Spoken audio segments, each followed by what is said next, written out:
This is WKYT This Morning. Good morning. Welcome to you. I'm Rebecca Smith. And I'm Bill Bryant. It is June 8th. Good to have you with us. Good to have you back. Thank you. It's been a little bit of time that I've been away with my new daughter, Amelia, and she's so great. And my husband, he's going to lead the charge this morning to make sure she gets fed. Congratulations. Thank you. Yeah, precious little family. All right, now it's 6 a.m. We now know the names of 2 women killed in a deadly crash in Winchester. The new details just into our newsroom, and the story is straight ahead this morning. And more details have been released for Muhammad Ali's funeral service, what you can expect if you plan on attending. Also, Hillary Clinton has made history. She has become the first woman who is the presumptive presidential nominee for a major American party.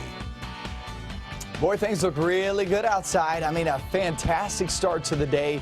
Fantastic finish is what we're going to get later on this afternoon at 74 degrees.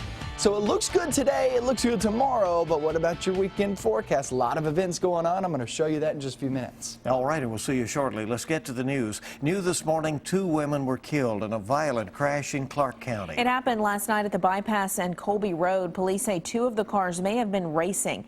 WKYT's Mark Barber just talked to the coroner. He's live in Winchester with some new information. Good morning. Good morning, Rebecca. In the past 15 minutes, we have learned the names of the 2 women who were killed in this crash. They've been identified as 62-year-old Sarah Helfrich of Richmond and 35-year-old Juanetta Mitchell of Berea. They were both killed here at the intersection of Colby Road and the Winchester bypass last night. 3 cars were involved in the crash, but Helfrich and Mitchell were in the same car. The deadly crash happened around 10 o'clock last night. This morning, we are waiting to hear from investigators as they try to figure out how this crash happened. We have learned officers are looking into the possibility that 2 of the cars were racing. One of those cars had a computer in it, so police tell us they're checking that computer to determine how fast those cars were going. Now, investigators say they're still hoping to learn more answers about this deadly crash and how it happened soon. Live in Winchester, Mark Barber, WKYT. Kentucky State Police need your help finding 2 men accused of murders in 2 separate counties. 36-year-old Eugene Wade Jr. and 24-year-old Devontae Hall are wanted for the murders of Devin Payton and Brandy Davidson. Police say Payton was found dead in Montgomery County Saturday. Less than 24 hours, investigators found Davidson dead in Wolfe County. Davidson's parents tell us she was a joy to be around, and they think the mother of 3 was just in the wrong place at the wrong time when she was shot and killed. To my understanding, they shot her in the back. They shot her twice in the head. We're going to have a closed casket now. I'll never get to say goodbye to her again. It's horrible. I mean, think about it. I mean, Brandy was beautiful. You know what I'm saying? And now she's gone. We'll never see her again. Brandy's family set up a GoFundMe account to help pay for her funeral expenses. Anything left over will go into a college fund for her children. You can find a link to that GoFundMe site at WKYT.com. Police have not said what they think led to the double murder. There's a lot of attention on Kentucky right now as memorials for legendary boxer Muhammad Ali will be taking place over the next 2 days. WKYT's Michelle Chamberlain is at our alert desk this morning with details on the services. Michelle? Bill, there will be an Islamic memorial service on Thursday, and Muhammad Ali's funeral will be Friday at the KFC Yum Center. Now, people are already lining up for tickets this morning for Friday's service. The tickets are free and will be handed out this morning starting at 10 o'clock. There is a limit of 4 tickets per person. 2 of Ali's daughters are scheduled to speak on Friday. President Obama is not able to make it, but White House senior advisor Valerie Jarrett will read a statement from the president. Now, 15,000 tickets will be handed out today, and the KFC Yum Center will be live streaming the service on Friday on a jumbotron outside for those who are unable to get tickets. Bill? Michelle, thank you very much. New on WKYT this morning, crews have just put out a vehicle fire on Lexington's north end. We have a live look at the scene right now. Several crews were called out because that car is so close to a building on Northland Drive there off North Broadway. Everything's under control. The investigation, though, is just getting underway. We're making some calls to find out exactly what happened in that situation. But again, everything hopefully is going to be okay at that scene. Well, Hillary Clinton's making history as the first female to lead a major party's presidential ticket. The now presumptive Democratic nominee secured enough delegates to claim her party's nomination on Monday evening, and she celebrated her victories Tuesday night in Brooklyn, New York. CBS correspondent Marley Hall is there. Hillary Clinton smashed the glass ceiling of politics. We've reached a milestone. The first time first time in our nation's history that a woman will be a major party's nominee. Many women say they hope Clinton will continue to break down barriers. As a country, we're taking great steps towards equal rights for women. Tonight's victory is not about one person. It belongs to generations. Clinton's campaign event here in Brooklyn felt more like a party, and many of the women attending celebrated her historic moment. It's very, very, very exciting, and it's exciting to be able to share it with my daughter, obviously. It's a big day. Dozens of women have made a run for the White House starting as far back as 1872, but Clinton is the first to lead a major party. This is already 2016, and we still haven't had a woman president, so I'm really excited for her to win. Professor Esther Fuchs at Columbia University says Clinton's achievement marks a turning point in American politics.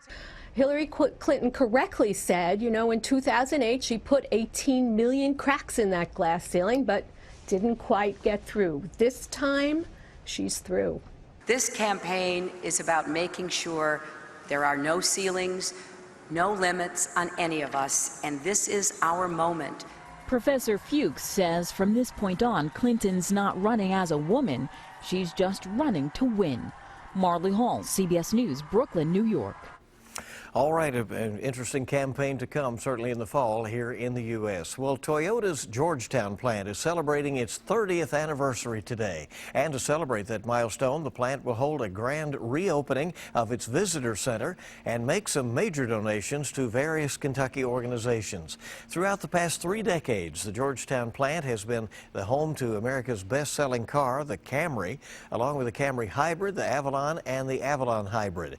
It's also where the first American-made built Lexus was made.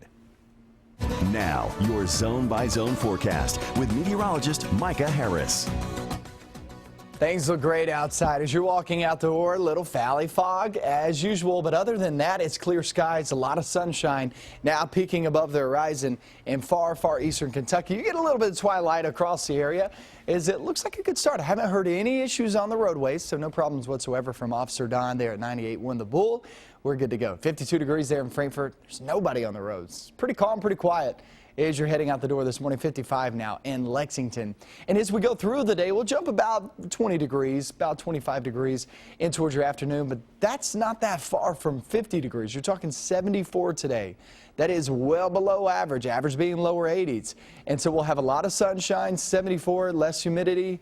Great weather for it. Remember the Russell County Fair, Taylor County Fair going on. Kicked off this past weekend and into early this week, but still going on and great weather for it off toward the evening hours as you're getting back home from work. Take the kids out there. They absolutely love it. Off into the night and into tomorrow. No problems whatsoever as we're getting that cooler, dry air filtering on in as that front has passed to the south of us. Area of higher pressure slowly but surely gliding our way. And what that does is brings in those winds from the north and northwest, and typically about 99% of the time you get cooler, drier air out of that. Then when it moves over you, when it's right over you, what you get out of that is basically clear skies. It's hard, extremely hard to get a shower out of that when you have an area of higher pressure. Typically it's low pressure. You know that. So as you see that H on the screen, yeah, we're going to be seeing a lot of sunshine with that. And not only that, temperatures in the 70s. So it looks really good as we head throughout the next couple of days. No problems whatsoever. Friday, it changes just a little bit. Friday there in the 80s, small chance of rain, far northern Kentucky. And then that front moves north of us. And when the front moves north of you, that leaves you in that warm sector, really warm air, humid air. There's no doubt about it. Saturday, you are going to feel that at 90 degrees on Saturday. And then we get towards Sunday. If we didn't have the cloud cover around that chance of rain on Sunday, we would still be at 90 degrees. Just a small chance of rain on Sunday. The Festival of the Bluegrass, that actually kicks off tomorrow and goes through your weekend. And you can see tomorrow, probably the day to go. If you're wanting to stay out of the heat this weekend, you're still talking about mainly dry conditions. There's not a good chance of rain anytime soon. But it does get much warmer for your weekend. Much warmer. At Beer Cheese Festival in Winchester. Yes, that looks good this weekend. Yeah. It's a huge event in Clark County. It's off and rolling. You know, lots of festivals, events, street fairs outside, so it's good times. All right, coming up on 6:10 right now. Each morning we bring you weather and traffic together. Right, and let's go to Officer Don and check out what's happening out there on the roads. Good morning, Don. Good morning. First look at the interstate this morning, and 75 looks pretty good north and southbound. No major delays to deal with there. Also check the circle around the city. Inner and outer loop's okay, even around Liberty Road. Had a stalled car there earlier. It's been moved out of the way. So you get an overall look at Lexington rush hour traffic this morning and traffic flow. Zoom in there and see downtown. No red popping up. That's the good news. Now, as far as the drive times go, first we'll take a look at a traffic camera from courtesy of the LFUCG. That's New Circle and Winchester Road, where things look great this morning through the intersection. Coming in from Nicholasville, still 12 minutes or so. Over Versailles, you're looking at about 13. Now back to you in the studio. Okay, hope it's a good ride-in for everybody today, and a very pleasant day ahead, as Micah was telling us.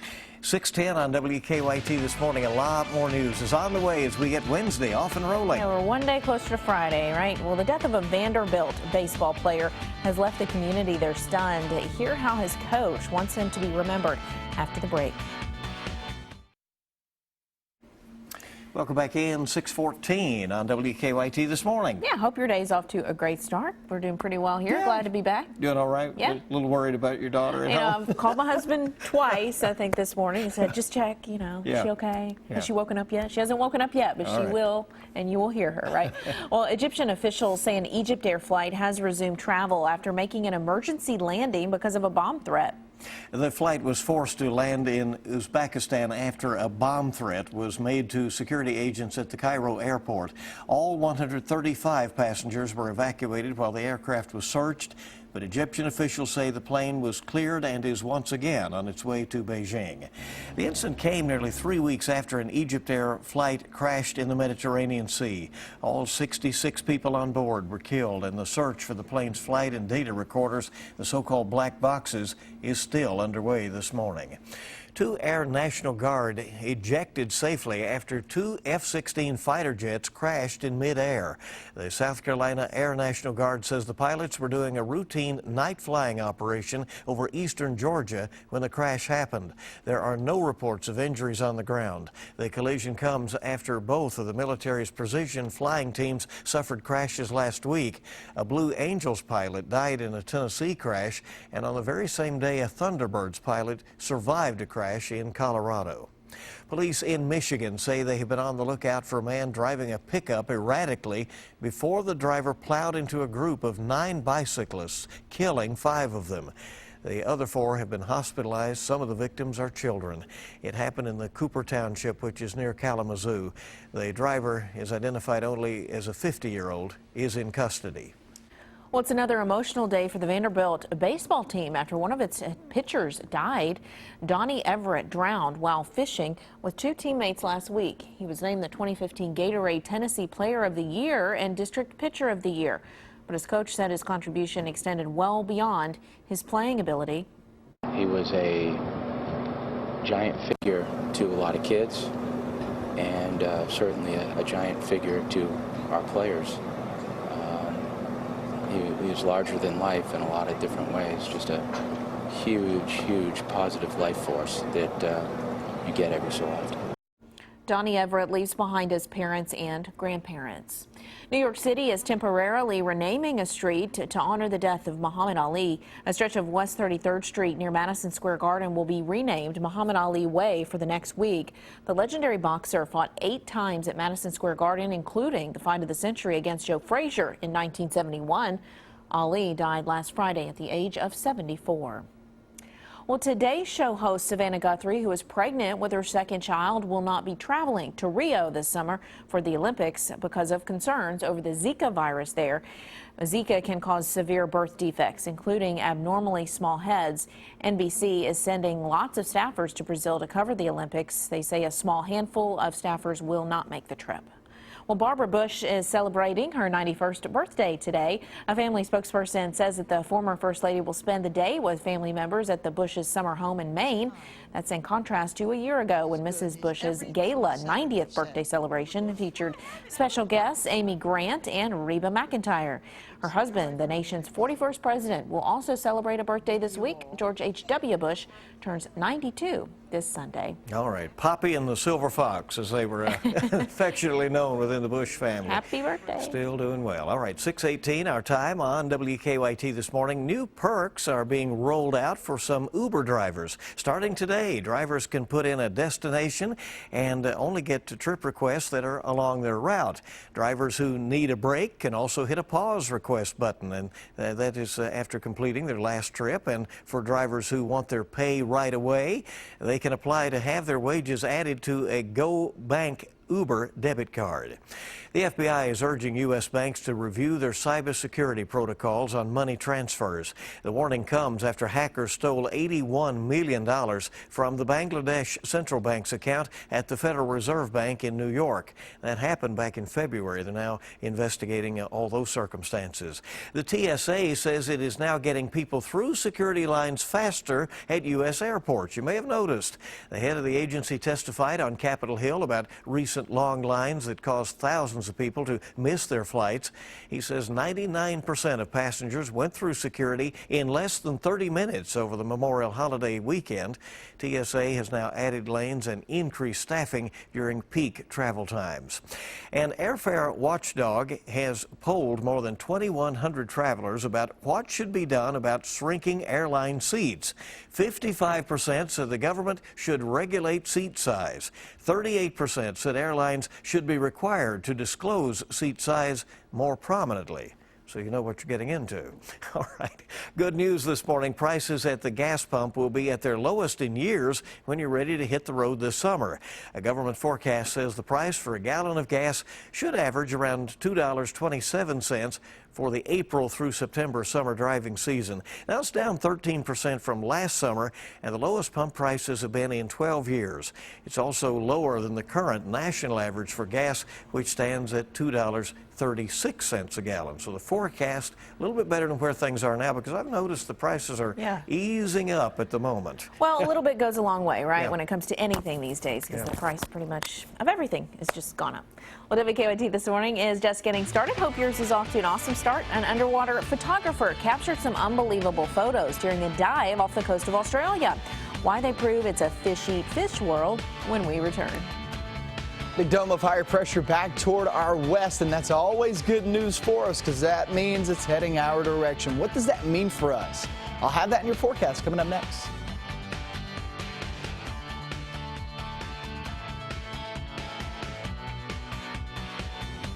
Kentucky mornings start here. You're watching WKYT This Morning. It is 6:25. Thanks so much for being here with us on this Wednesday. Glad to be here with you today. It's good to have you back, Rebecca. Yes, it's been a little while. I was off, having a baby and stuff. Yeah, just all that. But it's like riding a bike. You're right back in the swing of things, right? Yep. Well, police have identified 2 women who were killed in a deadly Winchester crash. And that's what's trending at this hour as we're gathering the latest. 35-year-old Juanetta Mitchell and 62-year-old Sarah Helfrich both died during a 3-car crash just after 10 o'clock last night. They're said to be from Madison County. Police say it is possible that 2 of the 3 vehicles were racing at the time of the crash. Well, a line has already formed for people hoping to get tickets for Muhammad Ali's funeral service Friday. The service will be held at the KFC Yum Center. 15,000 tickets are still available for the public. The legendary boxer passed away last Friday. Just the 70s for highs today, and we see some beautiful sunshine already. Here's Micah. Yeah, it looks really nice outside. Yeah, just having a baby, that's about it. I like that. That's a good line. No big deal, just bringing a baby into the world. Live sky camera, things look great. We've been spoiled the past few days with these sunrises. Been awesome. And here's another good-looking one again on the WKYT sky cam. Now, temperature-wise in the 50s, but there are a couple of spots in the upper 40s. You go off into Montgomery County, Bath County, go into portions of, say, Fleming County, my friends there, and Sharpsburg, and also go up toward Flemingsburg. That's where you're holding on to those 50s. And then we get into the afternoon, guys. The emoji cast looks great. Everybody needs sunglasses. Everybody needs to be outside. Awesome weather in store today at 74 degrees. Sounds good, and we thank you very much. Now, coming up on 6:26. Well, it's been called one of a million, really one of a million shot, capturing the beauty and cruel humor of nature. Right, an underwater photographer snapped close-ups of a fish trapped inside of a jellyfish after being swallowed whole. The crazy photos were captured off the coast of Australia. The photog says the fish was still alive inside the jellyfish. The 2 creatures were struggling to swim in different directions. That's amazing, but you just can hear the little fish being like, yeah, I need out of here. Odd circumstance, but probably not getting out. You know, an interesting spectacle of nature. Beautiful. There. Well, video of a man getting a surprise from a sneaking jaguar is getting becoming a viral sensation this morning. I mean, he treats it like a house cat here. The big cat, not the car, right? Yeah, At first glance, it appears not going to end very well for the animal sanctuary, that man there in Mexico. But just as that jag prepared to pounce, he turned, and the two ended up having a pretty playful interaction, if you can call it that. Showing some love there in a second. They even shared a few kisses after wrestling around. Turns out the man's familiar with the big cats. His organization has saved hundreds of animals. Their playful encounter is now going viral. There they are making out on Facebook, having received almost 9 million views. He loves those cats. He does. You know, it's one of those, don't try that at home, really, with a big cat like that. I guess he knows what they're eating, knows, so, but, you know. those things are Looks powerful. like he's pretty comfortable kissing them. Well, it's good to have you along on WKYT this morning. We have a lot of news going on, and our team is busy at 6:27, and the top stories are on the way. Yeah, and when we return, police are investigating an attempted break-in at a Lexington business. Nothing was taken, but the burglar did cause some damage. We'll have a closer look at 6:30. Tonight's Powerball jackpot is $123 million. Friday night's Mega Millions jackpot is $280 million. Hey, it's so good to have you with us. Stay with us now on WKYT.